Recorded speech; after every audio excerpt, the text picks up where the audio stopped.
In today's video, I'll show you how to get better quality on HBO Max. First, open your browser and go to the official HBO Max website.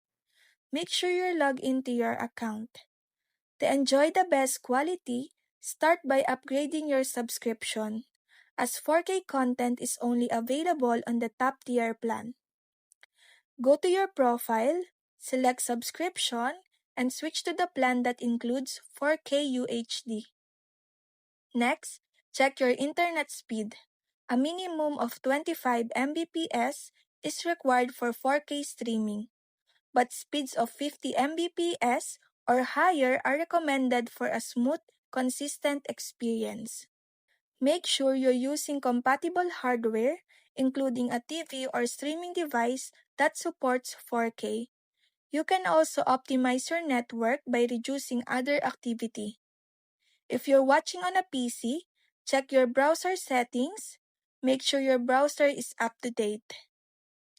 By following these steps, you can enjoy HBO Max in the best possible way. And that's it. That's how you get better quality on HBO Max.